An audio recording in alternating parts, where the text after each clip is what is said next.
Chapter 3 Strategic Analysis. Internal environment. நேற்று class already வந்து பாதி சாப்டர் பார்த்துட்டோமா. ஸோ இன்றைக்கி வந்து மீதி. ஸோ இது கரெக்டாக வந்து எந்த பேஜில் விட்டோம் நம்ம 3.16. Okay, channels.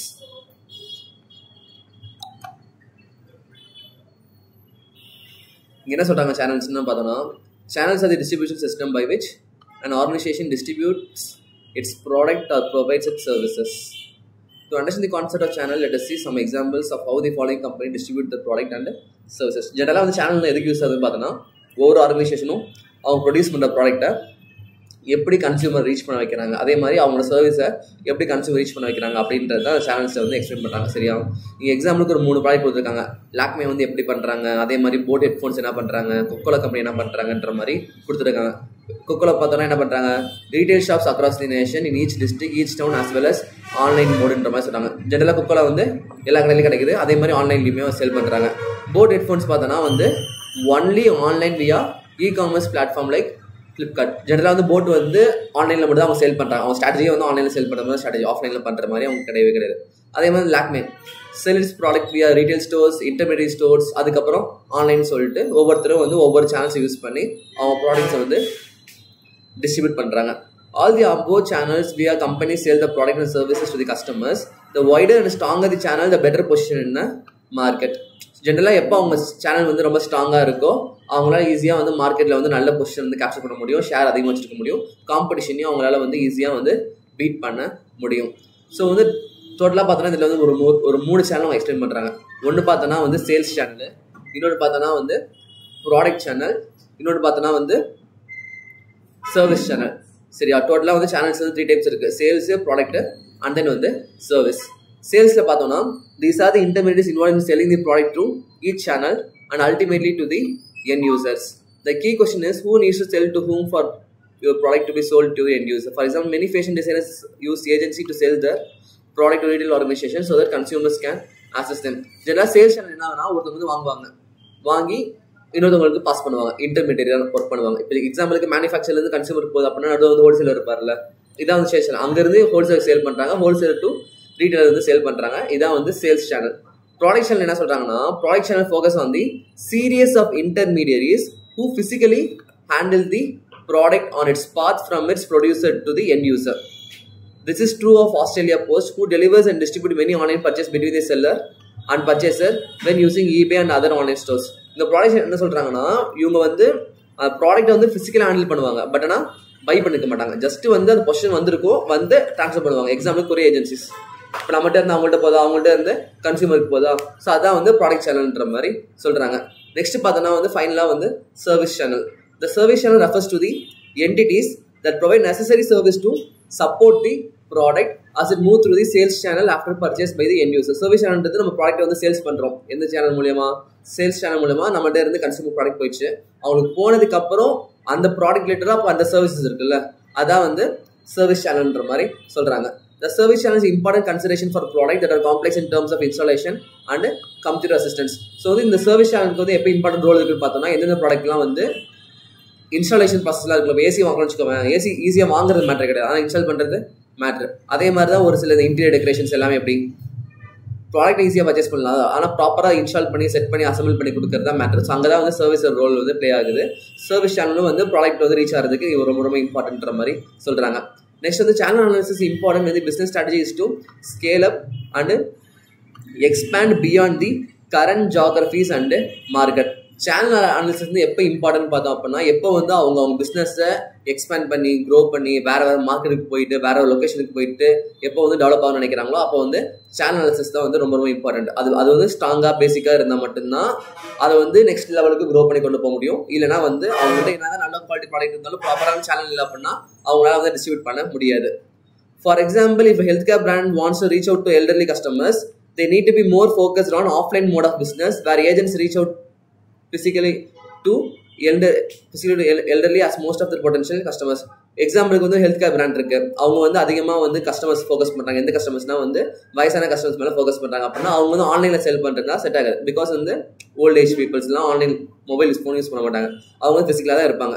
ஸோ அவங்கள போய் டேரெக்டாக மீட் பண்ணி அவங்கள்ட்ட சர்வீஸ் ப்ரொவைட் பண்ணாதான் உண்டை தவிர அவங்கள்ட்ட ஆன்லைன் ஸ்ட்ராட்டஜி ஃபாலோ பண்ணுறோம் அப்படின்னா அந்த டைமில் வந்து வேஸ்ட் ஆயிரும். ஸோ அதுவும் எக்ஸாம்லாம் கொடுத்துருக்காங்க.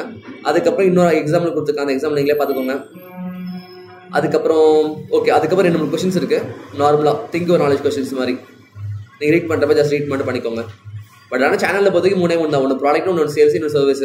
3 என்னன்னு தெரிஞ்சுக்கிட்டு எப்போ எது யூஸ் பண்ணுன்ற மாதிரி தெரிஞ்சுட்டிங்கன்னா ஓகே. அதுக்கப்புறம் role of resources and capability building core competency. Core காம்பிடன்சின்றது ஒரு இம்பார்ட்டண்ட்டான டேர்ம் இந்த சாப்டர் பொறுத்த வரைக்கும். நிறைய பக்கம் யூஸ் பண்ணுவோம். அண்ட் கொஸ்டின்ஸும் பார்த்தோம்னா பேசிக்காக கோர் காம்பிடன்சி வந்து கேட்பாங்க. ஸோ நல்லா தெளிவாக கவனிச்சுக்கோங்க. An organization may be viewed as an entity endowed with resources and capability. These resources and capability may be synergized as to impact distinct competencies that the organization may leverage to its advantage. They define core competency as collective learning in the organization, especially controlling diverse production skills and integrating multiple streams of technology.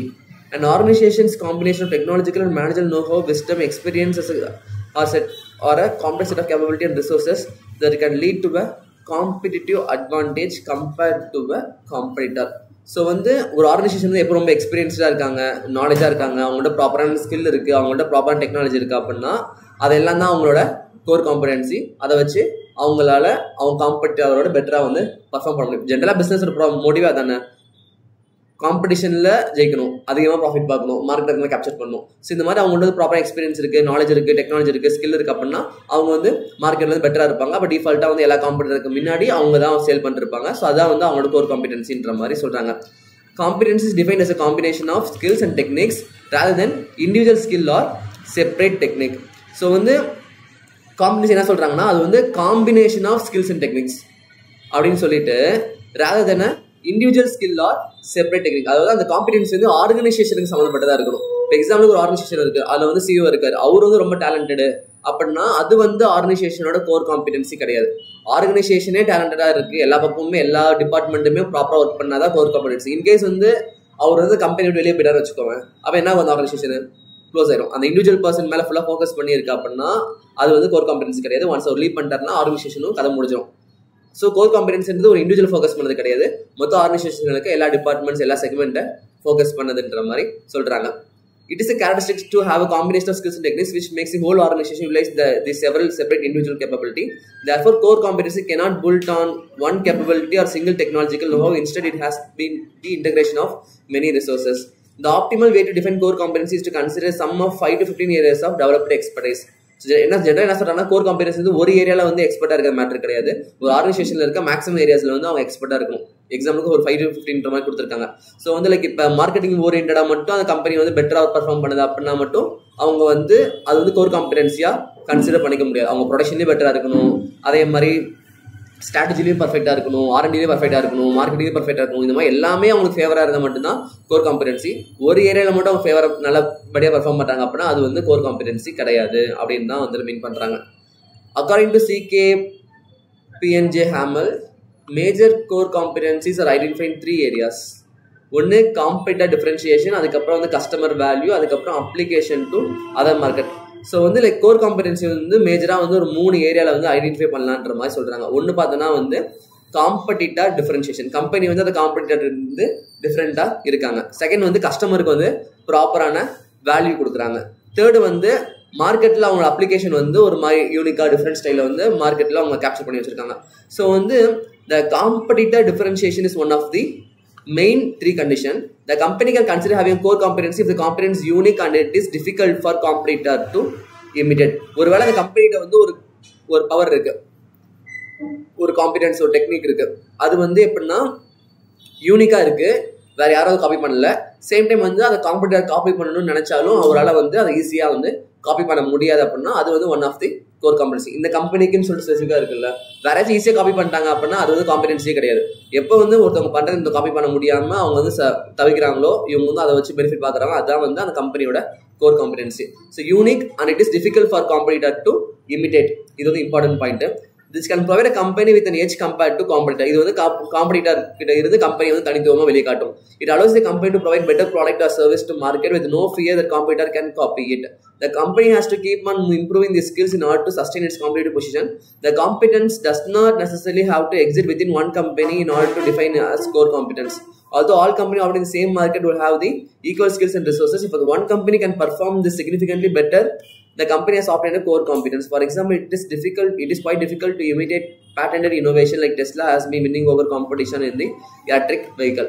So என்ன சொல்ல வராங்க அப்படின்னா, எப்போ வந்து அவங்கள்ட்ட வந்து ப்ராப்பரான core competency இருக்கோ அவங்களால வந்து அவங்க ப்ராடக்ட்டை வந்து எந்த ஒரு பயமும் இல்லாமல் ஈஸியாக வந்து மார்க்கெட்டில் லான்ச் பண்ணி அதில் பெனிஃபிட்ஸ் வந்து எடுத்துக்க முடியும். காம்பெட்டி வந்து காப்பி பண்ணிடுவாங்க, நம்ம வெளியே விட்டோம்னா அவனும் உடனே பண்ணுவான், அப்புறம் அவனுக்கு எல்லா ப்ராஃபிட் போயிடும், நமக்கு லைக் நம்ம ஆரம்பிக்கிறது அவனுக்கு பெனிஃபிட்டாக போயிடும் அப்படின்ற மாதிரிலாம் யோசிக்க மாட்டாங்க. அது வந்து இவங்கள்ட்ட மட்டும் தான் ஸ்கில் இருக்குது. வேறு யார் நினைச்சாலும் அதை வந்து உடனே வந்து இமிடேட் பண்ண முடியாது. இப்போ எக்ஸாம்பிள் என்ன சொல்லிட்டாங்கன்னா வந்து டெஸ்லா இருக்காங்களே, எலான் மஸ்க், டெஸ்லாவில் வந்து எலக்ட்ரிக் கார் கொண்டு வந்தாங்க. இப்போ கிட்டத்தட்ட குளோபல் மார்க்கெட்டே அவங்க தான் வந்து கேப்சர் பண்ணி வச்சிருக்காங்க. ஈவன் வந்து வேற இவி வெஹிக்கல்ஸ்லாம் இருக்கு, பட் இருந்தாலும் டெஸ்லா மாதிரி வருமா? வராது. பை த வே வந்து அந்த டெஸ்லாவை காப்பி பண்ணி வேற ஒரு கம்பெனி வந்து அதே மாதிரி வெஹிக்கிளை கொண்டு வரதுக்குள்ள எலான் மஸ்க் வந்து வேற ஒரு டெக்னாலஜி கொண்டு வந்து அதோட அட்வான்ஸ்டா இருப்பாங்க. ஸோ வந்து லைக் அதுதான் வந்து அவங்களோட கோர் காம்பிடன்சின்ற மாதிரி சொல்றாங்க. ஓகே, செகண்ட் கண்டிஷன் என்னன்னு பார்த்தோம்னா வந்து customer value. when purchasing a product or service, it has to deliver a fundamental benefit for the end customer in order to be a core competence. It will include all skills needed to provide fundamental benefits. The service or the product has to have a real impact on the customer as the reason to choose to purchase them. If a customer has chosen the company without this impact, then competence is not a core competence and it will not affect the company market position. The essence is that the consumer should value the differentiation offered. Without it, the core competence does not make sense. என்ன சொல்றாங்கன்னா, கஸ்டமருக்கு வந்து நம்ம கொடுக்குற product வந்து ஒரு value create பண்ணணும். Like அந்த ப்ராடக்ட் வந்து வெளியே ஏகப்பட்ட பேர் வந்து கொடுப்பாங்க, இருந்தாலும் கஸ்டமர் வந்து நம்மகிட்ட அதை வாங்கி கன்சியூம் பண்ணுறப்ப அவங்க வந்து பெட்டராக ஃபீல் பண்ணணும், அவங்களுக்கு வந்து பெனிஃபிட்ஸ் வந்து அதில் அதிகமாக இருக்கணும், அவங்க வந்து நம்ம ப்ராடக்ட் வந்து திருப்பி அவங்களே வந்து வாலண்டியராக சூஸ் பண்ணணும். அதான் வந்து கோர் காம்பிடன்ஸ். ஒரு டைம் வந்து நம்மகிட்ட பர்ச்சேஸ் பண்ணுறாங்கன்னா அது வந்து கோர் காம்பிடன்ஸாக கன்சிடர் பண்ணிக்க முடியாது. அவங்க வந்து மார்க்கெட்டில் 100 பேர் இருந்தாலுமே நம்மளை வந்து திருப்பி ப்ரிஃபர் பண்ணுறாங்கன்னா என்ன காரணம்? நம்ம அவங்க கொடுக்குற மணிக்கு அவங்க கொடுக்குற வேல்யூ வந்து ஜாஸ்தியாக இருக்கும். ஸோ அதனால அவங்க வந்து நம்மளுக்கு ப்ரிஃபர் பண்ணுறாங்க. அப்போ வந்து அது கோர் காம்பிடன்ஸாக கன்சிடர் பண்ணிக்கலாம். இப்போ எக்ஸாம்பிளுக்கு நம்ம ஊரில் எத்தனை பிரியாணி கடை இருக்குது, ஆனால் நம்ம என்ன பண்ணுறோம்? எஸ்எஸ்ல தான் ஆர்டர் போடுறோம். பிகாஸ் குவான்டிட்டி பிரெட் அல்வான்னு சொல்லிட்டு செமையாக வருதா. ஈவன் தோ ப்ரைஸ் வந்து அவங்க வந்து பிரியாணிக்கு ஒரு 110 வருது, வெளியே போனாலும் 130 120 தான், ஒரு 10 ரூபா தான் டிஃபரன்ஸ். இருந்தாலும் நம்ம எஸ்எஸ்ல வாங்குறோம், குவான்டிட்டி, பீஸு, எக்கு. ஸோ இந்த மாதிரிலாம் இருக்குல்ல, அதான் வந்து அவங்களோட கோர் காம்பிடன்சி. ஸோ அதான் வந்து இந்த செகண்ட் கஸ்டமருக்கு வேல்யூ, நமக்கு வந்து ப்ராப்பராக வேல்யூ கிடைக்குது. ஸோ நம்ம திருப்பி அவங்கள ப்ரிஃபர் பண்ணுறோம். ஸோ அடுத்து பார்த்தோம்னா லாஸ்ட் கண்டிஷன் என்ன சொல்றாங்கன்னா, application of competencies to other market. The core competency must be applicable to whole organization. It cannot be only one particular skill or specified area of expertise. புரியுதா? Core காம்பிடன்ஸ்ன்றது மொத்த ஆர்கனைசேஷனுக்கு சம்மந்தப்பட்டது. ஒரு particular area அவங்க ஸ்கில்ஃபுல்லாக இருக்காங்க, இல்லை ஒரு பர்டிகுலர் ஆள் வந்து ஸ்கில்லாக இருக்காரு, இல்லை ஒரு பர்டிகுலர் ஏரியாவில் வந்து அவங்க எக்ஸ்பர்டைஸாக இருக்காங்கன்றது கணக்கு கிடையாது. அவங்க வந்து ஆல் டுகெதராக மொத்த ஏரியாலுமே வந்து ஸ்கில்லாக இருக்கணும். Although some special capability will be essential crucial for the success of business activity, it will not be considered as core competence if it is not fundamental from the whole organization point of view. So வந்து மொத்த organisation point of view வந்து பார்க்குறப்ப அந்த தனிப்பட்ட skill வந்து individual skill மாதிரி தெரியுது அப்படின்னா அது வந்து கோர் காம்பிடன்சி கிடையாது. அது வந்து மொத்த ஆர்கனைசேஷனுக்குமே ஏற்றதாக இருந்தால் மட்டும்தான் அது வந்து core competence. Thus, a core competence is a unique set of skills and expertise which will be used throughout the organization to open up potential markets to be exploited. So general என்ன சொல்றாங்கன்னா, core competence வந்து unique set of skills, அதை use பண்ணி market வந்து organisation வந்து மார்க்கெட்டில் இருக்க எல்லாத்தையும் வந்து கேப்சர் பண்ணுறதுக்கு, எல்லா ஆப்பர்ச்சுனிட்டிஸும் வந்து ப்ராப்பராக கெயின் பண்ணுறதுக்கு யூட்டிலைஸ் பண்ணிக்குவாங்க. If the above 3 mentioned conditions are met, then a company can record its competence as core competency. மேலே பார்த்த 3 கண்டிஷனுமே இருக்குது அப்படின்னா அந்த காம்பிடன்ஸை வந்து நம்ம வந்து கோர் காம்பிடன்ஸ்ன்ற மாதிரி சொல்லலாம். உங்க கேஸ் ஸ்டடி வரப்ப வெதர் இவங்களுக்கு வந்து கோர் காம்பிடன்சிஸ் இருக்கா இல்லையான்ற மாதிரி கேட்பாங்க. அப்படி அந்த கேஸ் ஸ்டடி படிச்சு பார்க்குறப்ப இந்த 3 ஸ்கில்லுமே லைக் இந்த 3 பாயிண்ட்டுமே அங்கே இருக்கா அப்படின்னா கோர் காம்பிடன்சி மாதிரி சொல்லலாம். ஒருவேளை வந்து அங்கே பாயிண்ட் இல்லை அப்படின்னா அதோட எக்ஸ்பிளேஷன்ஸ் வந்து நீங்கள் கொடுக்கும். இப்போ எக்ஸாம்பிளுக்கு வந்து கொடுத்துருப்பாங்க, லைக் ஒரு பாயிண்ட் வந்துருக்கும், பட் ஆனால் அது வந்து ஒரு individual set of skills, not from the whole organisation point of வியூன்ற மாதிரி கொடுத்துருப்பாங்க. அது படிச்சு பார்க்குறப்ப உங்களுக்கு என்ன தெரியணும், ஈவன் வந்து கஸ்டமர் வேல்யூ அவங்க கொடுத்தாலும் சரி, சேம் டைம் வந்து இன்னொரு பாயிண்ட் என்ன பார்த்தோம், டிஃபரன்ஷியேட்டாக இருந்தாலும் சரி, பட் ஆனால் வந்து கடைசியில் வந்து அது ஹோல் ஆர்கனைசேஷன் பாயிண்ட் ஆஃப் வியூவில் மொத்தமாக இல்லை சிங்கிள் பாயிண்ட்ல இருக்கு அப்படின்னா அது வந்து கோர் காம்பிடன்ஸ் கிடையாதுன்ற மாதிரி ஆன்சர் நீ கொடுக்குற மாதிரி இருக்கும். அதுக்கப்புறம் எக்ஸாம்பிள் கொடுத்துருக்காங்க கோர் காம்பிடன்ஸ்க்கு யூனிலிவர் பற்றி.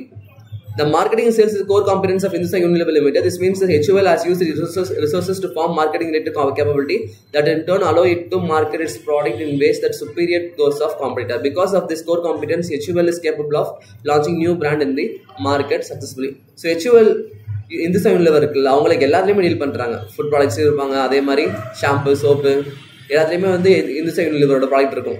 ஸோ லைக் அவங்க வந்து அவங்களோட சேனல்ஸ் ப்ராப்பராக இருக்குது, மார்க்கெட்டிங் ப்ராப்பராக இருக்கிறனால அவங்க நினச்சா ஈஸியாக வந்து எந்த ப்ராடக்ட் வேணால் எந்த கார்னரில் வேணால் லான்ச் பண்ண முடியும்.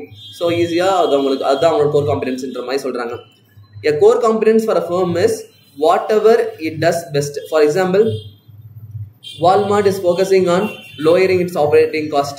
The cost advantage that Walmart has created for itself has allowed the retailer to price goods lower than the most of competitors. The core competency in this case is derived from the company's ability to generate large sales volume, allowing the company to remain profitable with a low profit margin. So அடுத்த என்ன example சொல்றாங்கன்னா, Walmart கேள்விப்பட்டிருக்கீங்களா? Walmart, DMart மாதிரின்னு வச்சுக்கோங்களேன். அவங்க என்ன பண்ணுவாங்க அப்படின்னா, ஜென்ரலாக அவங்க ப்ராடக்ட் வந்து ரொம்ப ரொம்ப கம்மியான ப்ரைஸில் கொடுப்பாங்க. அதாவது ரீட்டைலருக்கே வந்து ஹோல்சேல் ப்ரைஸில் கொடுப்பாங்க. பட் ஸ்டில் அவங்களால வந்து அவ்வளோ ப்ராஃபிட் மேக் பண்ணி சர்வே பண்ண முடியுது அப்படின்னா அவங்களோட சேல்ஸ் வால்யூம், அவங்க அந்த ரேட்டு கம்மியாக கொடுக்கறதுனால அவங்க ஃபிக்ஸ்ட் காஸ்ட்லாம் கவர் பண்ணியும் அவங்களுக்கு வந்து அது வந்து ஒரு மார்ஜின் கிடைக்குது. பட் ஆக்சுவலாக இண்டிவிஜுவல் ப்ராடக்ட் வைஸில் மார்ஜின் பார்த்தீங்கன்னா அவங்களோட கம்பேர் பண்ணுறப்ப வெளியே சேல் பண்ணுறவங்களுக்கு பர் யூனிட் காஸ்ட்டில் வந்து லாபம் அதிகமாக இருக்கும். பட் ஆனால் ஆல் டுகெதராக பார்க்குறப்ப அவங்க வந்து லார்ஜ் வால்யூம் வந்து ரொம்ப கம்மியான ப்ரைஸை சேல் பண்ணுறதுனால நெட் மார்ஜின் வந்து அவங்களுக்கு வந்து அதிகமாக இருக்குன்ற மாதிரி சொல்கிறாங்க. ஸோ அதான் வந்து அவங்களோட கோர் காம்பிடன்ஸ்ன்ற மாதிரி சொல்கிறாங்க. நெக்ஸ்ட் வந்து கோர் காம்பிடன்ஸ்னா என்னன்ற மாதிரி சொல்லியிருப்பாங்க நெக்ஸ்ட் பேராகிராஃப். அது ரெண்டு ரீட் பண்ணிக்கோங்க. நார்மலாக மேலே பார்த்தா ரிப்பீட் ஆகிருக்கும், அதை பார்த்துக்கோங்க. அதுக்கப்புறம் criteria for building core competence. Core காம்பிடன்ஸுக்கு என்னென்ன கிரைட்டீரியாஸ்ன்ற மாதிரி பார்த்துருக்காங்க. ஒன்று வந்து பார்த்தோன்னா வேல்யூபிள், நெக்ஸ்ட் பார்த்தோன்னா ரேர், காஸ்ட்லி டு மீடியேட், அதுக்கப்புறம் நான் சப்ஸ்டியூட்டபிள். இது 4 தான் வந்து கோர் காம்பிடன்சியோட கிரைட்டீரியா. ஸோ வேல்யூபிள் என்ன சொல்கிறாங்கன்னா, valuable capabilities are the one that allow the firm to exploit opportunities or avert threats in external environment. A firm created value for customers by effectively using capability to exploit opportunity. The finance company built a valuable competence in financial services. In addition, to make such competence as a financial service highly successful, require placing the right people in the right job. Human capital is important in creating value for customers. So generally வந்து இந்த வேல்யூபிள்னா என்ன மீன் பண்றாங்க அப்படின்னா, value for customers. சரியா, ப்ராப்பரான value வந்து customer நம்ம கொடுக்குறோம் அப்படின்னா அவங்க வந்து என்னதான் இருந்தாலும் அவங்க கொடுக்குற மணிக்கு நம்ம ஒருத்தான சர்வீஸ் கொடுக்குறோம்னா திருப்பி அவங்க நம்மள தான் ப்ரிஃபர் பண்ணுவாங்க. ஜென்ரலாக வந்து இந்த வேல்யூ வந்து ஃபினான்ஸ் இண்டஸ்ட்ரியில் பார்த்தோம் அப்படின்னா சும்மா லைக் ஆன்லைனில் பண்ணுறதை விட டேரெக்டாக வந்து அந்த லோன் கொடுப்பாங்கல்ல, அவங்க பேசுகிற ஸ்டைலே பார்த்துருப்பீங்க. ரொம்ப ஒரு மாதிரி நாங்கள் இருக்கோம் சார், பார்த்துக்கணும் சார், அப்படி லோன் கொடுக்குறப்ப பேசுவாங்க. லோன் கலெக்ட் பண்ணுறப்ப வேறு விதமாக இருக்கும், பட் லோன் கொடுக்குறப்ப பேசுகிற விதம் இருக்குல்ல. ஸோ அதை பார்த்து ஓகே அவங்க ஒரு கஸ்டமருக்கு ரிலேஷன்ஷிப் வந்துடும், கஸ்டமர் எல்லா பக்கமும் சைன் போட்டுருவா, டக்கு சைன் போட்டுருவா, லோன் ஆஃபர் ஆயிரும். அதுக்கப்புறம் இஎம்ஐ கட்டுறப்ப ஒரு மாட்டிக்குவார். பட் இருந்தாலும் லோன் கொடுக்குறப்ப ஒரு ஃபினான்ஷியல் இண்டஸ்ட்ரி வந்து அவங்களுக்கு வந்து ஒரு நல்ல ஒரு வேல்யூ கொடுப்பாங்க. ஸோ அதான் வந்து ஃபர்ஸ்ட் பாயிண்ட் சொல்கிறாங்க, வேல்யூபிள். செகண்ட் பார்த்தோம்னா rare. Core competence are very rare capability and very few of the competitor possess them. So அந்த காம்பிடன்ஸ் வந்து ரொம்ப ஈஸியாக எல்லாத்துலேயுமே இருக்குமான்னு கேட்டால் கிடையாது, ஒரு சிலர் தான் அந்த வச்சிருப்பாங்க. The capability possessed by many rivals are unlikely to be source of competitive advantage for any one of them. The competitive advantage result only when firms develop and exploit valuable capability that differ from those shared with competitors. So rare என்று என்ன சொல்றாங்கன்னா, like அவங்கள்ட்ட இருக்க competence வந்து ஈஸியா வந்து வேற யாரும் வச்சிருக்க மாட்டாங்க, ரேரா தான் இருக்கும். ஏதோ உலகத்திலே பார்த்தோன்னா இங்க ஒருத்தர் அங்க ஒருத்தர்ன்ற மாதிரி வச்சிருப்பாங்க. அது வந்து நடுவில் இருக்க காம்படிட்டர்ஸ் வந்து அவங்க கூட வந்து சர்வே பண்ண முடியாது. அதை வந்து இண்டிவிஜுவல் பெனிஃபிட்டா கன்சிடர் பண்ணி அவங்க பாட்டு மார்க்கெட்டை ஈஸியாக கேப்சர் பண்ணி சேல் பண்ணிட்டு இருப்பாங்க. அதாவது ரேர் என்று மீன் பண்றாங்க. அதுக்கப்புறம் costly to immediate. Costly to immediate means such capability that competing firms are unable to develop easily. So வந்து ஒருத்தவங்க வந்து ஒரு காம்படிஷன் டெவலப் பண்ணி ஒரு ப்ராடக்ட் வந்து லான்ச் பண்ணியிருக்காங்க, அதை இன்னொருத்தவங்க பண்ணலாமா நினைச்சா பண்ண முடியும். ஆனால் அதுக்கு அவங்க போடுற இன்வெஸ்ட்மெண்ட்ன்றது ரொம்ப ஹியூஜா இருக்கும், அதை வந்து எல்லாத்தாலையும் அஃபோர்ட் பண்ண முடியாது. அதான் வந்து காஸ்ட்லி டு இமீடியட். ஸோ அந்த பெனிஃபிட்டை வந்து வேற ஒருத்தர் எடுக்கணும்னு நினைச்சாலுமே அதில் இருக்க காஸ்ட் இன்வால்வ் இருக்கிறத பார்க்குறப்ப ரொம்ப ஹியூஜா இருக்கும். ஸோ அதனாலேயே வந்து உள்ளுக்குள்ள என்டர் ஆக மாட்டாங்க. அடுத்து பார்த்தோம்னா நான் சப்ஸ்டியூட்டபிள். Capability that do not have a strategic equivalence are called non-substitutable capability. This final criteria for a capability to be a source of competitive advantage is that must be no strategically equivalent valuable resources that are themselves either not okay. அந்த மாதிரி ப்ராடக்ட்டுக்கு வந்து வேற ஒரு substitute product வந்து இருக்காது. அவங்க like அவங்க பண்ற சர்வீஸ்க்கு வேற யாரும் பண்ண மாட்டாங்க. அவங்க பண்ற ப்ராடக்ட் வந்து வேற இதுக்கும் அதுக்கு வந்து பேசிக்கா அதே காஸ்ட்டுக்கு அதே ஈக்குவலா வேற ஒரு சப்ஸ்டியூட் ப்ராடக்ட் இருக்குமான்னு கேட்டா இருக்காது. இப்போ நம்ம எக்கனாமிக்ஸ் பார்த்துருக்கோம்ல, டீ குடிக்காதவங்க காஃபி குடிப்பாங்க. பட் ஆனால் இந்த கோர் காம்பிடன்ஸ் டீ காஃபி சம்மந்தப்பட்டது கிடையாது, அந்த ப்ராடக்ட்டுக்கு வேற சப்ஸ்டியூட்டே கிடையாது. ஸோ அது வந்து அவங்க காம்பிடன்சியா வந்து ட்ரீட் பண்ணி பண்றாங்க. எக்ஸாம்பிளுக்கு என்ன சொல்றாங்கன்னா, for years firm tried to imitate Tata low cost strategy, but most have been unable to duplicate Tata success. They did not realize that Tata has a unique culture and attracts some of the top talented in the industry. The culture and excellent human capital worked together in implementing Tata strategy are the basis for its competitive advantage. So வந்து டாடா வந்து எப்படி Tata products ஜென்ரலாக வந்து rate கம்மியாக இருக்கும். கரெக்டாக அவங்க எது பண்ணாலுமே வந்து ரேட் கம்மியாக இருக்கும். சேம் டைம் வந்து அவங்க இன்கம் அவங்க வந்து பாதி அமௌண்ட் டொனேஷன் கொடுத்துருவாங்க, அது வந்து செகண்டரி. பட் ஆனால் மார்க்கெட் கேப்சர் பண்ணுறப்ப அவங்க கொடுக்குற ப்ராடக்ட் வந்து ரேட் வந்து கம்மியாக கொடுப்பாங்க எல்லாத்தோட கம்பேர் பண்ணுறப்ப. அதே ஸ்ட்ராட்டஜி எல்லாரும் ஃபாலோ பண்ணால் எல்லாருமே கம்மியாக கொடுக்க முடியும். ஆனால் இவங்க சக்ஸஸ் பார்க்குற மாதிரி அவங்களால சக்ஸஸ் பண்ண முடியாது. பிகாஸ் வந்து அவங்கள்ட்ட இருக்கிற ஸ்கில்ஸ் வேறு, அவங்கள்ட்ட குட்வில் வேறு, டெக்னாலஜி வேறு. சேம் டைம் வந்து அவங்க யூஸ் பண்ணுற ஹியூமன் ரெக்ரூட்மெண்ட்ஸ்லேருந்து எல்லாமே வந்து ஒரு மாதிரி குவாலிஃபைட் பீப்புள்ஸாக வச்சிருப்பாங்க, டேலண்டட் பீப்புள்ஸாக வச்சிருப்பாங்க. ஸோ அவங்க பண்ணுறது வந்து சும்மா நம்ம பண்ணணும்னு நினச்சோன்னா லைக் அவனுக்கு 10 ரூபாய்க்கு கொடுக்குறான், நம்மளும் 10 ரூபாய்க்கு கொடுக்குறோம். ஆனால் அவன் ஜெயிப்பான், நம்ம ஜெயிக்க மாட்டோம். பிகாஸ் ரீசன் பார்த்தோன்னா பேக் எண்டில் வந்து வேறு ப்ராசஸ் நடந்துட்டு இருக்கும். ஸோ அதனால் வந்து அதுதான் வந்து இந்த இடத்துல வந்து நான் சப்ஸ்டியூட். ஈவன் தான் அந்த ப்ராடக்ட் வந்து காப்பி பண்ணாலுமே ஜெயிக்க முடியாது, நான் சப்ஸ்டியூட்டபிள்ன்ற மாதிரி சொல்கிறாங்க. நெக்ஸ்ட்டு அதுக்கப்புறம் டு சம் அப்னு சொல்லிட்டு என்ன சொல்கிறாங்கன்னா, it is valuable, rare, costly to immediate and நான் சப்ஸ்டியூட்டபிள். It is a core competence and source of competitive advantage. Over time, the core competence must be supported. The core competencies are source of competitive advantage only when they allow the firm to create value by exploiting opportunities in the external environment. அப்புறம் zero customer complaint. So அவ்வளோ core காம்படன்சிஸ் அவ்வளோதான். சரியா? Next பார்த்தோன்னா combining external and internal analysis. SWOT. எஸ்னா என்ன? Strength. டபிள்யூனா ஓனா, டீனா. So இதில் வந்து ஆக்சுவலாக எந்த டிஃப்ரென்ஸுமே கிடையாது. நம்ம 12th படிச்சது தான். 12th என்ன படிச்சிருக்கீங்க தானே? ஸ்வாட் அனாலிசிஸ், ஸ்ட்ரென்த், வீக்னஸ். ஸோ அப்படியே கொடுத்துருப்பாங்க. அப்படியே கீழே வந்து டேபிள் இருக்கு பாருங்களேன். எக்ஸ்டர்னல், அதுக்கப்புறம் இன்டர்னல். எக்ஸ்டர்னல் என்ன இருக்குன்னா ஆப்பர்ச்சுனிட்டியும் த்ரெட்டும் இருக்கும். இன்டர்னல் என்ன இருக்குன்னு பார்த்தோன்னா ஸ்ட்ரென்த்தும் வீக்னஸும் இருக்கும். எப்போ அந்த ஸ்ட்ரென்த்தும் ஆப்பர்ச்சுனிட்டியும் சேருதோ அது வந்து அவங்களுக்கு மோர் பெனிஃபிட் தரும். கரெக்டாக? ஒவ்வொரு காம்பினேஷன்ஸ். ஸோ கீழே எக்ஸ்பிளைன் பண்ணியிருப்பாங்க ஒவ்வொரு காம்பினேஷனா. இங்கே வந்து கீழே வாங்கினேன் ஸ்வாட் அனாலிசிஸ் எக்ஸாம்பிள்னு சொல்லி கொடுத்துருக்காங்களா. ஸ்ட்ரென்த்து, ஆப்பர்ச்சுனிட்டி, வீக்னஸ், அதுக்கப்புறம் த்ரெட்டு. ஸோ இங்கே பார்த்தோம்னா வந்து multiple. Okay, let us understand with an example of a law firm. What could be SWOT analysis? Help understand about its business. ஒரு law firm ஓட SWOT analysis வந்து கொடுத்துருக்காங்க எக்ஸாம்பிளுக்கு. Strength என்னன்னு பார்த்தோன்னா multiple partners with varied expertise இருக்காங்க. இது வந்து இன்டர்னல். ஸ்ட்ரென்த்னாலே இன்டர்னல் தானே.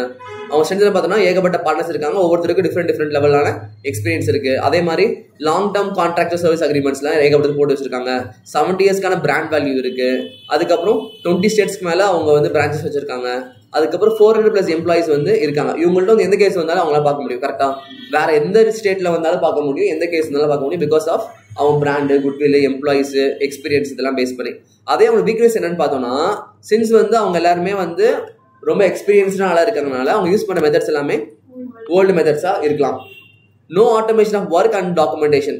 டாக்குமெண்டேஷன்லாம் இப்போ என்ன பண்ணுறாங்க, இப்போ ரீசெண்டாக அவங்க எல்லாமே டெக்னாலஜி அடாப்ட் பண்ணி டக்குனு எல்லாமே வந்து ஆட்டோமேட்டிக்காக டாக்குமெண்ட் ஆகிற மாதிரி பண்ணுறாங்க. பட் அவங்க வந்து ஸ்டில் வந்து ஓல்டு பீப்புளாக இருக்கனால அவங்க யூஸ் பண்ண டெக்னாலஜிஸ் எல்லாமே வந்து அவுட்டேட் டெக்னாலஜியாக இருக்கும். அது வந்து வீக்னஸாக கன்சிடர் பண்ணிக்கிறாங்க. அதுக்கப்புறம் not every employee friendly culture. இந்த ஃப்ரெண்ட்லி கல்ச்சர் இப்போ ரீசெண்டாக உருவானா தானே. லைக் யார் போனாலும் ப்ரோன்னு சொல்லிட்டு பழகிறதுனா இப்போ தான். பட் அப்போல்லாம் அப்படி கிடையாது.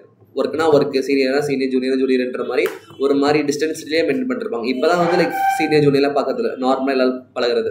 ஸோ இதெல்லாம் வந்து ஒன் ஆஃப் தி அவங்களோட வீக்னஸஸ்ன்ற மாதிரி கன்சிடர் பண்ணிக்கிறாங்க. ஏன்னா இதெல்லாம் வந்து எக்ஸ்டர்னல் என்விரான்மெண்ட் சம்மந்தப்பட்டது, ஸ்ட்ரென்த் வந்து இன்டர்னல் சம்மந்தப்பட்டது. அப்புறம் ஆப்பர்ச்சுனிட்டி என்னன்னு பார்த்தோம்னா வந்து ஆட்டோமேஷன் டிரைவன் அட்வான்ஸ்மெண்ட். எக்ஸ்டர்னல் என்விரான்மெண்ட்டில் ஆப்பர்ச்சுனிட்டி இருக்குது ஆட்டோமேஷன் பண்ணுறதுக்கு. அவங்க வேணும்னா அதை அக்வைர் பண்ணிக்க முடியும். அதே மாதிரி start up can be supported with experienced partner. ஏகப்பட்ட ஸ்டார்ட் அப் வந்து ஆன்லைனில் வந்துட்டு இருக்காங்கல்ல, அந்த ஸ்டார்ட் அப் கூட இவங்க டைப் போட்டாங்கன்னா இவங்களுக்கு அதுலேருந்து பெனிஃபிட் கிடைக்கும். Investment technology can multiply return. So வந்து ஒருவேளை இவங்க டெக்னாலஜி பேஸில் வந்து கொஞ்சம் சர்வீஸ் ப்ரொவைட் பண்ண ஆரம்பிக்கிறாங்க அப்படின்னா அவங்க ரிட்டர்ன்ஸ் வந்து இன்னுமே பல பேருக்கு கொடுக்க முடியும். ஸோ ரிட்டர்ன் பார்த்தோன்னா online players entering the market. இப்போலாம் நிறைய பேர் வந்து லீகல் சர்வீஸ் ஆன்லைனில் ப்ரொவைட் பண்ணிட்டு போகிறாங்க. வாட்ஸ்அப் காலில், வீடியோ காலில் டவுட் கேட்டால் சொல்லி முடிச்சுட்டு போகிறாங்க. ஸோ இந்த மாதிரி online players entering the market வந்து அந்த ஃபோமுக்கு ஒரு மாதிரி த்ரெட்ன்ற மாதிரி சொல்கிறாங்க. அதுக்கப்புறம் AI paste solutions and applications. AI double கேட்டாலே அதே சொல்லிடுது, இதுதான் பிரச்சனை, இதுக்கு இதான் சொல்யூஷன்ற மாதிரி மெடிசின்ஸ் மொதல் கொண்டு ரெக்கமெண்ட் பண்ணிடுது. அப்போ கேஸ் ரெக்கமெண்ட் பண்ணதா எல்லாம் படிச்சு பார்த்து. ஸோ ஏஐ பேஸ்ட் ரெக்கமெண்டேஷன்ஸ்லாம் வந்து அதிகமாகிடுச்சு. இந்த price point of online being very competitive. இந்த மாதிரி சர்வீஸ்லாம் வந்து ஆன்லைனில் ரொம்ப ரேட் கம்மியாக பண்ணி கொடுக்குறாங்க. அப்புறம் speed of work being faster by the day. ஒர்க்குமே வந்து வெளியே வந்து ரொம்ப ஸ்பீடாக முடிக்கிறாங்க. இதெல்லாம் வந்து ஸ்வாட் அனாலிசிஸில் வந்து அந்தந்த ஃபர்முக்கு நம்ம இண்டிவிஜுவலாக பண்ணுறது. எக்ஸாக்டாக இதே கொஸ்டின் எக்ஸாம்ல வராது. நார்மலாக கொடுத்துருப்பாங்க, அவங்களே சொல்லுவாங்க இந்த ஆர்கனைசேஷன் இதெல்லாம் ஸ்ட்ரென்த்னு சொல்ல மாட்டான். பட் அதை படிச்சு பார்க்குறோம் உங்களுக்கு இது ஸ்ட்ரென்த்தா வீக்னஸா ஆப்போசிட் திட்டான்ற மாதிரி புரியும். அந்த பாயிண்ட்டை பிரித்து நீங்கள் வந்து கிளாஸிஃபை பண்ணுற மாதிரி இருக்கும், உங்கள் பாயிண்ட்ஸ் வந்து கொடுக்குற மாதிரி இருக்கும். இதெல்லாம் ஸ்வாட் அனாலிசிஸ் இருக்கும். அதுக்கப்புறம் பார்த்தோன்னா competitive advantage using Michael Porter's generic strategy. So like competitive அட்வான்டேஜை பற்றி மைக்கேல் போர்ட்டர் வந்து ஒரு ஸ்ட்ராட்டஜியில் எக்ஸ்பிளைன் பண்ணியிருக்காரு. ஜென்ரலாக காம்படிட்டிவ் அட்வான்டேஜ்னா என்ன? நம்ம ஃபர்ம்ல இருக்க லைக் நம்ம இண்டஸ்ட்ரியில இருக்க காம்படிட்டரை விட பெட்டரா நம்ம பர்ஃபார்ம் பண்றோம் அப்படின்னா அதுதான் நம்மளோட காம்படிட்டிவ் அட்வான்டேஜ். ரைவல் ஃபர்ம்ஸோட நம்மளோட பர்ஃபார்மன்ஸ் வந்து பெட்டரா இருக்கும். அதுதான் வந்து நம்மளோட காம்படிட்டிவ் அட்வான்டேஜ். மேல பார்த்த காம்பிடென்சி வேற, இது வேற, ரெண்டு பார்க்க ரிலேட்டடா தான் இருக்கும். பட் ஆனால் கொஞ்சம் டிஃபரன்சஸ் இருக்கும். சரியா? ஸோ வந்து sustainability of competitive advantage. The sustainable competitive advantage and firm's ability to earn profit from its competitive advantage depends upon four major characteristics of resources and capability.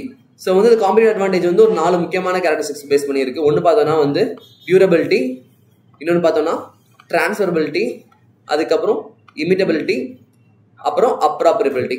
இந்த 4 பாயிண்ட் இது வந்து competitive அட்வான்டேஜோட ஒரு 4 இம்பார்ட்டன்டான terms. Durability, transferability, imitability and அப்ராப்ரியபிலிட்டி.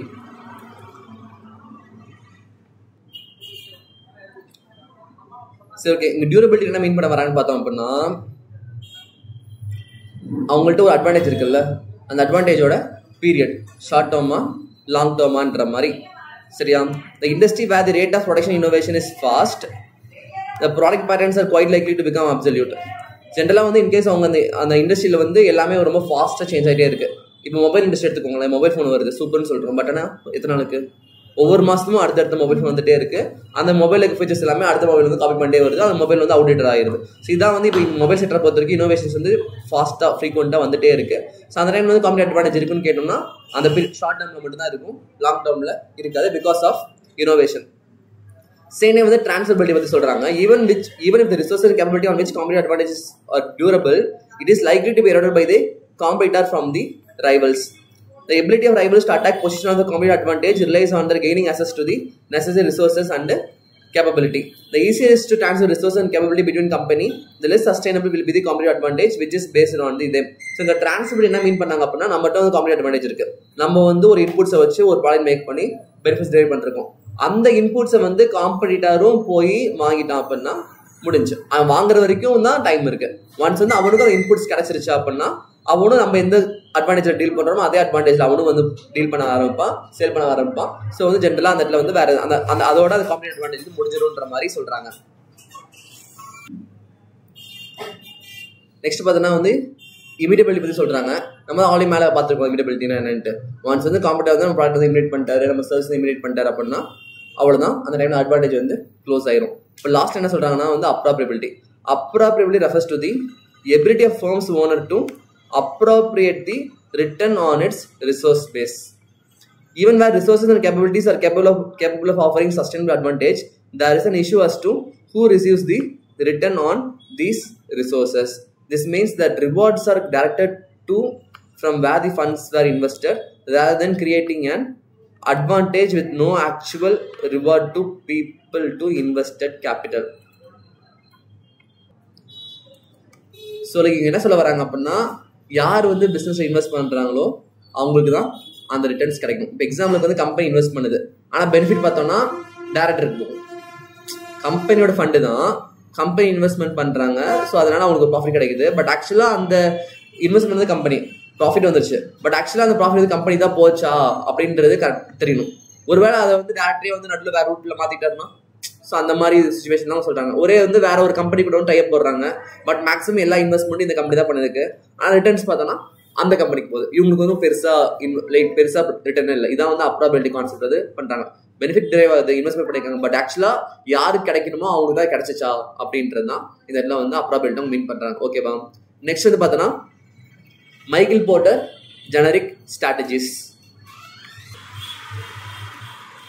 So இங்கே என்ன சொல்ல வரான்னு பார்த்தோம்னா வந்து இங்கே வந்து ஒரு 3 கான்செப்ட் சொல்கிறாங்க. ஒன்று வந்து காஸ்ட் லீடர்ஷிப்பு, இன்னொன்று வந்து டிஃப்ரென்ஷியேஷன், அதுக்கப்புறம் ஃபோக்கஸ். இதெல்லாம் தான் வந்து போர்ட்ரஸோட ஜெனரிக் ஸ்ட்ராட்டஜின்ற மாதிரி சொல்கிறாங்க. ஒருவேளை லைக் இந்த இதே வந்து ஒரு ப்ராடான மார்க்கெட்டை டார்கெட் பண்ணியிருக்கு அப்படின்னா அது வந்து நார்மலாக காஸ்ட் லீடர்ஷிப்பு, டிஃப்ரென்ஷியேஷன். ஒருவேளை வந்து அவங்க ஃபோக்கஸ் பண்ணுறது வந்து ஒரு ப்ராடான டார்கெட் இல்லை, ஒரு மாதிரி நேரோ டார்கெட் அப்படின்னா நிச்சி டார்கெட்னு வச்சோம்னா அது வந்து focused cost leadership, focused differentiation. ரெண்டுமே ஒன்று தான். பெருசாக ஃபோக்கஸ் பண்ணால் நார்மல் காஸ்ட் லீடர்ஷிப், டிஃப்ரென்ஷியேஷன். ஸ்பெசிஃபிக்காக அவங்க ஒன்று ஃபோக்கஸ் பண்ணுறாங்க அப்படின்னா கூட வந்து ஃபோக்கஸ்ன்ற வேர்டை மட்டும் ஆட் பண்ணிக்கிறோம். சரியா? ஸோ காஸ்ட் லீடர்ஷிப்ல என்ன சொல்ல வரான்னு பார்த்தோம் அப்படின்னா இது வந்து ஒரு ஸ்ட்ராட்டஜி. என்ன strategy? Low cost competitive strategy. எதை எய்ம் பண்ணியிருக்குன்னு பார்த்தோம்னா ப்ராட் மாஸ் மார்க்கெட். ஸோ வந்து it requires vigorous pursuit of cost reduction in the area of procurement, production, storage, distribution of product and services and also economics in overhead cost. ஒவ்வொரு ஸ்டேஜ்லையுமே வந்து அவங்க வந்து காஸ்ட்டை வந்து reduce பண்ணி product வந்து make பண்ணுவாங்க. அப்படி மேக் பண்ணுறப்ப ஓவராலாக காஸ்ட் வந்து கம்மியாக இருக்குமா? ஸோ கன்சியூமருக்கு சேல் பண்ணுறப்பையும் அந்த ப்ராடக்ட் வந்து அவங்க லோ காஸ்ட்டில் வந்து சேல் பண்ண முடியும். ஸோ ரேட்டு கம்மியாக கொடுக்குறப்ப அதிகமான பையர்ஸ் இருப்பாங்க. ஸோ வந்து நல்ல ப்ராஃபிட் பார்க்க முடியுன்றது தான் இந்த ஸ்ட்ராட்டஜியோட கான்செப்ட். ஸோ வந்து அந்த எக்ஸாம்பிள்லாம் நீங்களே படிச்சுக்கோங்க. மெக்டானல்ட்ஸ்க்கு எக்ஸாம்பிள் கொடுத்துருக்காங்க, அதை பார்த்துக்கோங்க. அதுக்கப்புறம் பார்த்தோன்னா the primary reason for pursuing forward, backward, horizontal integration strategy is to gain cost reduction. மேலே பார்த்தோம்ல, மேலே பார்க்கல, அடுத்த சாப்டரில் பார்த்தோம் backward integration, forward integration. So இந்த மாதிரி வந்து இந்த எல்லா இன்டெகிரேஷனும் பண்ணுறதுக்கான பேசிக் ரீசன் என்ன பார்த்தோம்னா காஸ்ட்டை வந்து கம்மி பண்ணுறதுக்கு தான். Generally cost reduction must be pursued in conjunction with differentiation. A number of cost elements affects the relative attractiveness general strategy, including economics, diseconomics, skill achieved, learning experience curve, percentage of capacity, utilization achieved, linkages, supply, distributor. So இந்த எல்லா ஃபேக்டருமே வந்து ஒரு ப்ராடக்டோட காஸ்ட்டை வந்து determine பண்ணும். Supplier வந்து rate கம்மியாக கொடுத்தாருன்னா காஸ்ட் கம்மியாகும். சேம் டைம் வந்து நம்ம மார்க்கெட்டிங் வந்து ரொம்ப ரேட் கம்மியாக பண்ணி ப்ராடக்ட் சேல் பண்ண முடியுதுன்னா அப்பயும் காஸ்ட் கம்மியாகும். ஸோ எந்த வேலை வந்து காஸ்ட் கம்மி பண்ணி சேல் பண்ணுறோமோ அதான் வந்து காஸ்ட் லீடர்ஷிப்கான ஸ்ட்ராட்டஜின்ற மாதிரி சொல்கிறாங்க. ஸோ வந்து இந்த ஸ்ட்ராட்டஜி வந்து எப்போ வந்து எஃபெக்டிவாக இருக்குன்னு பார்த்தோம் அப்படின்னா மார்க்கெட்டில் வந்து ப்ரைஸ் சென்சிட்டிவ் கஸ்டமர்ஸ் வந்து ஜாஸ்தியாக இருப்பாங்க. ப்ரைஸ் சென்சிட்டிவ் பையர்ஸ் அதிகமாக இருக்காங்க அப்படின்னா என்ன சொல்லுவாங்க, அவங்க எங்கே ரேட் கம்மியாக இருக்கோ அங்கே வாங்கிட்டு போயிடுவாங்க. அதிகமாக இருந்துச்சுன்னா வாங்க மாட்டாங்க. ஸோ வந்து எந்த ஊரில் வந்து ப்ரைஸ் எந்த மார்க்கெட்டில் வந்து ப்ரைஸ் சென்சிட்டிவ் கஸ்டமர்ஸ் பையர்ஸ் வந்து ஜாஸ்தியாக இருக்காங்களோ அங்கே தான் வந்து இந்த ஸ்ட்ராட்டஜி வந்து பர்ஃபெக்டாக ஒர்க் அவுட் ஆகும். அதுக்கப்புறம் பார்த்தோம்னா அந்த ப்ராடக்ட் வந்து when there are few ways to achieve product differentiation. So அந்த ப்ராடக்ட்ல வந்து பெருசாக டிஃபரன்ஷியேட்லாம் வேற யாரும் பண்ணி காட்ட முடியும். இப்போ எக்ஸாம்பிளுக்கு ரைஸ்னு வச்சுக்கோங்களேன், ரைஸில் வந்து டைப்ஸ் இருக்கு. இதே வந்து சால்ட் வச்சுக்கோங்க, சால்ட் டைப் இருக்கா? என்னதான் இருந்தாலும் டாட்டா அது ஓகே, இப்போ ஜென்ரலாக எல்லாமே சால்ட் தானே. ஸோ இப்போ அதிலே வந்து பிராண்ட் இருக்கும், டாடா சால்ட் அதுன்னு கொண்டு இருக்காங்க. பட் இருந்தாலும் வந்து அதை பார்க்குறப்ப டிஃபரன்சஸ் தெரியுமா? ஒன்றும் டிஃபரன்ஸ் கிடையாது. ஸோ அந்த டைம் வந்து டாடா சால்ட் 50 ரூபாய்க்கு விற்கிறாங்க, நார்மல் சால்ட் கடையில் 10 ரூபாய்க்கு விற்கிறாங்க அப்படின்னா மக்கள்லாம் போயிட்டு 10 ரூபா சால்ட் தான் வாங்குவாங்க. அந்த டிஃபரன்ஷியேஷன் காட்ட முடியுமான்னு கேட்டால் பிராண்ட் மட்டும் தான் காட்ட முடியும். மிச்சப்படி இந்த ப்ராடக்ட்ல வந்து இந்த டிஃபரன்ஷியேஷன் காட்ட முடியும். ஒருவேளை சால்ட் கலர்லாம் மாற்றி வேற மாதிரி டிஃப்ரெண்டாக கொடுத்தானா மேபி பாசிபிலிட்டி இருக்கு. பட் அது வந்து நல்லது இல்லைன்னு சொல்லிடுவாங்க. ஸோ எங்கே டிஃபரன்ஷியேஷன் காட்ட முடியும்? டாடா சால்ட்டா ப்ரௌன் கலர்ல இருக்குமா?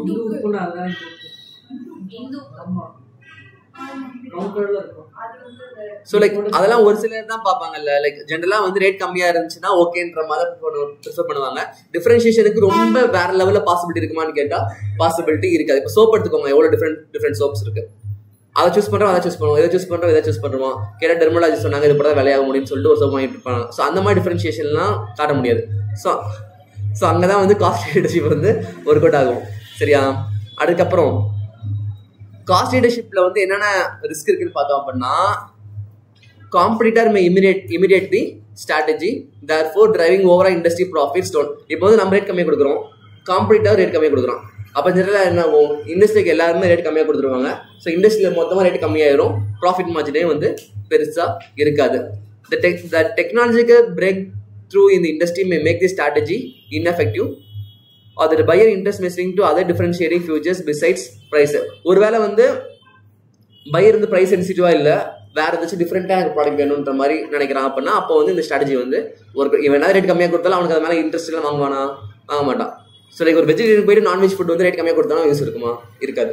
அவன் வந்து வெஜ் தான் ப்ரிஃபர் பண்ணுவான். ஸோ அதுதான் வந்து எப்போ வந்து பையர் வந்து டிஃபரன்ஷியேட் காட்டுறாங்களோ அப்போ வந்து அவங்க அதை சூஸ் பண்ணுவாங்க. அந்த டைம் வந்து நம்ம என்ன கம்மியாக கொடுத்தாலும் ஒர்க் அவுட் ஆகாது.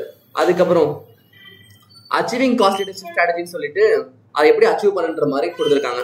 ஜென்ரல் என்ன பண்ணும், ரிசோர்ஸ் வந்து ப்ராப்பரா யூட்டிலைஸ் பண்ணும். அண்ட் தென் பார்த்தோம்னா எக்கனாமிக்ஸ் ஆஃப் ஸ்கேல் வந்து ப்ரொடியூஸ் பண்ணும், காஸ்ட் வந்து ரெடியூஸ் பண்ணும். அதுக்கப்புறம் வந்து ப்ராடக்ட்ஸ் வந்து ப்ரொடியூஸ் பண்ணுறதுக்கு சிஸ்டம் ஸ்டாண்டர்டை ஃபாலோ பண்ணும். அதுக்கப்புறம் லேபர் காஸ்ட் கட் ஆஃப் பண்ணும். இந்த மாதிரி ஜென்ரல் பாயிண்ட்ஸ் தான் நீங்கள் ரீட் பண்ணி பார்த்துட்டு உங்களுக்கு எந்தெந்த வேலை வந்து காஸ்ட் கம் பண்ண முடியுமோ அந்த பாயிண்ட்ஸ் வந்து சஜஸ்ட் பண்ணுங்க. இப்போ கேஸ் ஸ்டடி கொடுத்தாலுமே அந்த கேஸுக்கு படிச்சு பார்த்துட்டு அவங்களுக்கு வந்து எங்கே காஸ்ட் கட் பண்ண முடியும்னு தோணுதோ அந்த மாதிரி ஒரு எக்ஸ்பிளேஷன் கொடுத்தீங்கன்னா ஓகே. அதுக்கப்புறம் வந்து advantages of cost leadership strategy கொடுத்துருக்காங்க. Right, the competitors are likely to avoid a price war since the low cost firm will continue to earn profit and even after competitor compete away their profit.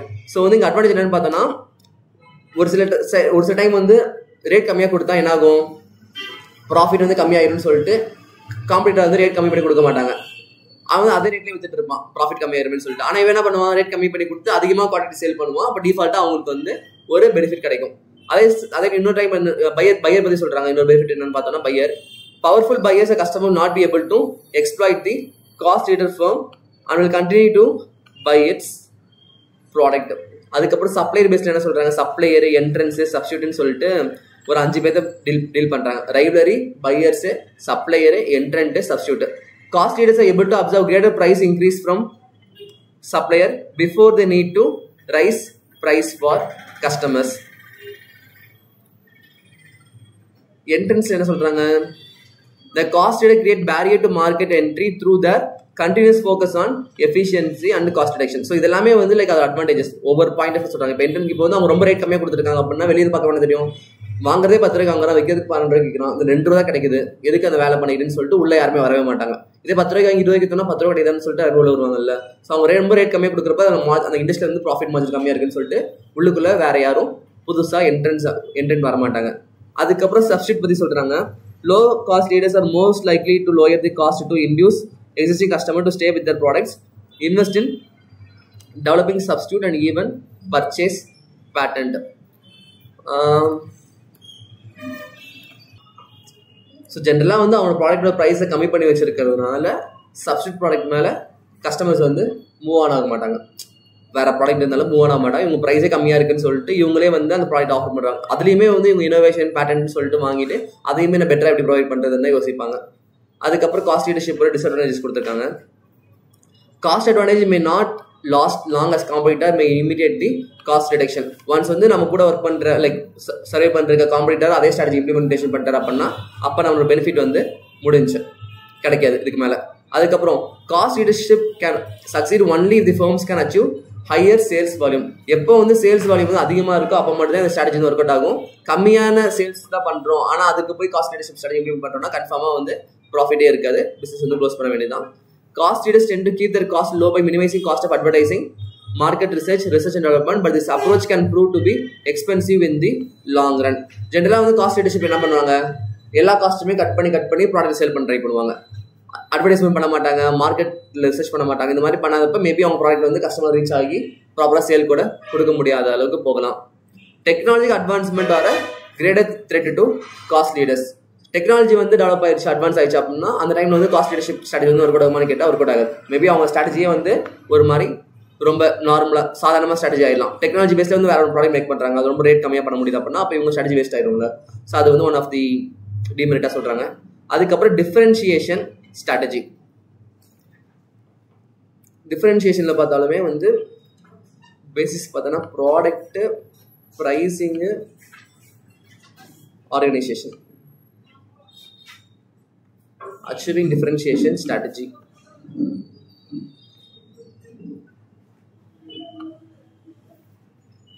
இன்னும் ஒரு 5 page தான் இருக்கு.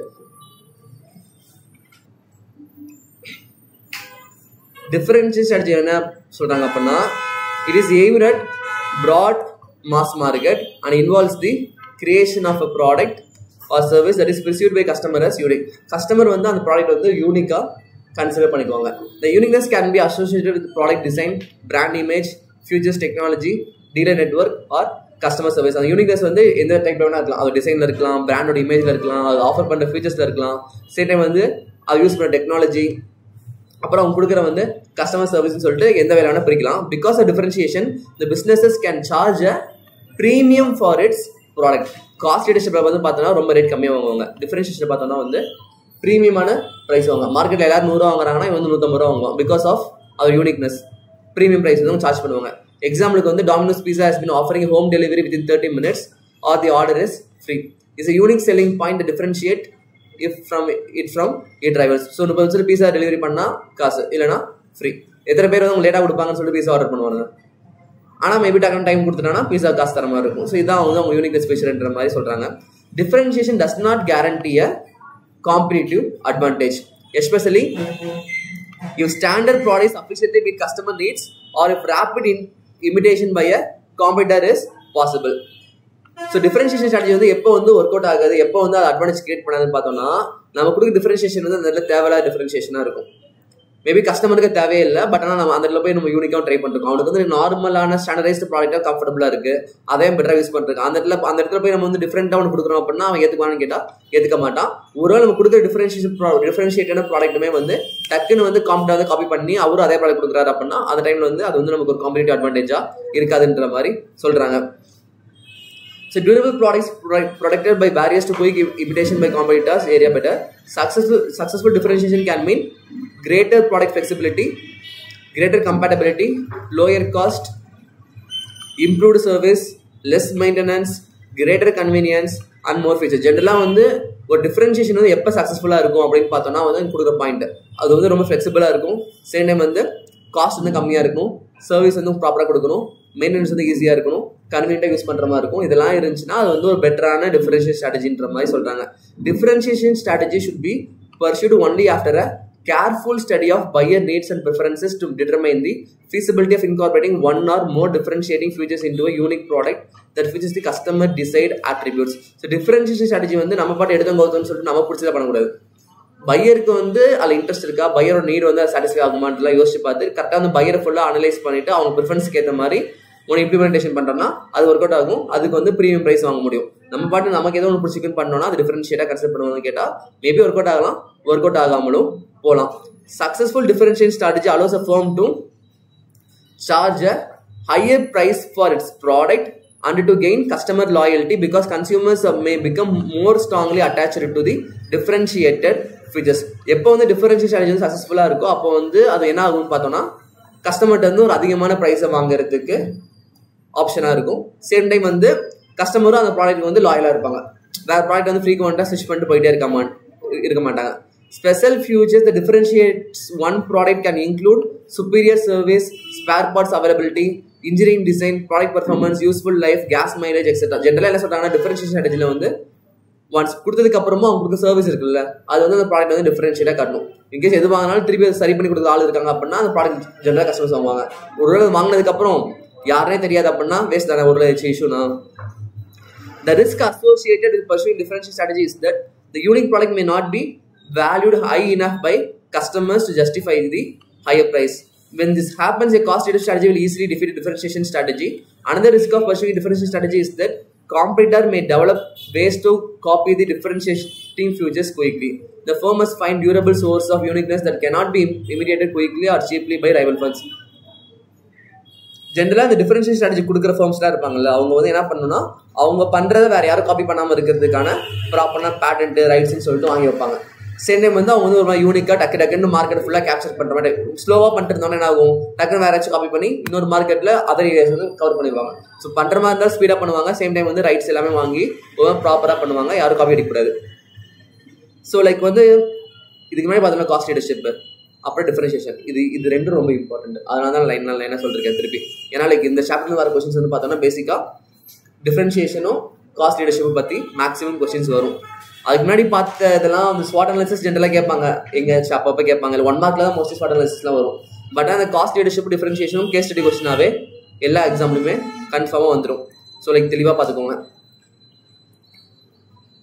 Next வந்து பார்த்தோன்னா basis for differentiation கொடுக்குறாங்க. Differentiation basis there are several basis for differentiation. மேஜராக பார்த்தோன்னா product, price, அதுக்கப்புறம் ஆர்கனைசேஷன். இந்த 3 இதில் வந்து பேசிக்காக பண்ணுறாங்க. ஆனால் ஏகப்பட்ட ஆப்ஷன்ஸ் இருக்குது டிஃபரன்ஷியேட் பண்ணுறதுக்கு. Product, innovative product that meet customers need can be an area where a company has an advantage over competitors. However, the pursuit of new product offering can be costly. The research and development as well as production and marketing cost can also add to the cost of production. and distribution. The payoff, however, can be great as customer flock to be among the first to have the new product. For example, Apple iPhone has invested huge amount of money in R&D. The customers value that they want to be among the first one to try the new offerings from the company. So என்ன சொல்றாங்கன்னா வந்து product வந்து ஒரு மாதிரி இனோவேட்டிவான கிரியேட்டிவான ப்ராடக்டாக இருக்கணும். So ஜென்ரலாக அந்த மாதிரி இனோவேட்டிவான ப்ராடக்ட் கொடுக்கறதுக்கு ஃபர்ம்ஸ் என்ன பண்ணுவாங்கன்னு பார்த்தோன்னா மேக்ஸிமம் இன்வெஸ்ட்மெண்ட் வந்து அவங்களோட R&Dல பண்ணுவாங்க, ரிசர்ச் அண்ட் டெவலப்மெண்ட்ல பண்ணுவாங்க. ஸோ வந்து ஊருப்பட்ட காசு அதில் போட்டு டெவலப் பண்ணுவாங்க. ஒருவேளை அது ஒர்க் அவுட் ஆயிடுச்சுன்னா சூப்பரான மார்க்கெட்டை கேப்சர் பண்ணிடணும். ஒருவேளை அதில் போட்ட இது வந்து ஒர்க் அவுட் ஆகல பண்ணால் அதில் பண்ண எல்லா இன்வெஸ்ட்மெண்ட்டும் வேஸ்ட்டு. கரெக்டா? ஸோ வந்து ப்ராப்பராக அவங்க வந்து கஸ்டமர் அனலைஸ் பண்ணி அவங்களுக்கு ஏற்ற மாதிரி ஃபீச்சர்ஸ் கொடுக்கணும். சின்ஸ் வந்து ஆப்பிள்லாம் பார்த்தோன்னா மேக்ஸிமம் வந்து R&Dல தான் இன்வெஸ்ட் பண்ணுவாங்க. தட்ஸ் வை வந்து அவங்க வந்து ஏழு ஃபோன் லான்ச் பண்ணிட்டே இருக்காங்களா, அது வந்தோடனே ஆப்பிள் கஸ்டமர்ஸ் என்ன பண்ணுவாங்க, டக்குன்னு வாங்கணும்னு சொல்லிட்டு ட்ரை பண்ணிட்டு இருக்காங்க. இதெல்லாம் வந்து அந்த ப்ராடக்டோட டிஃபரன்ஷியேஷன் ஃபீச்சர். நெக்ஸ்ட் பார்த்தோன்னா pricing. It fluctuates based on its supply and demand and may also be influenced by the customer's ideal value for a product. The company that differentiate based on product price can either determine to offer the lowest price or attempt to establish superiority through higher price. For example, Apple iPhone dominates the smartphone segment by charging high price for its product. Priceன்றது அவங்கள பொறுத்த வரைக்கும் அவங்க நினைச்சா அந்த product வந்து ரொம்ப rate கம்மியாக கொடுத்து மார்க்கெட்டை கேப்சர் பண்ணலாம். டிஃபரன்ஷியேட்டடான ப்ராடக்ட்டை காஸ்ட் லீடர்ஷிப் கூட சேர்த்து பண்ணோன்னா ரொம்ப ஈஸியாக வந்து ஒர்க் அவுட் ஆயிரும். ஆனால் அவங்க நினைச்சாங்கன்னா அதை வந்து யூனிட்டிக்காக வச்சுக்கிட்டு ஆப்பிள் சார்ஜ் பண்ணுற மாதிரி ப்ரீமியம் ப்ரைஸும் சார்ஜ் பண்ணி அந்த ப்ராஃபிட்டை வந்து மேனேஜ் பண்ணிக்க முடியும். நெக்ஸ்ட் பார்த்தோன்னா வந்து organisation differentiation is yet another form of differentiation.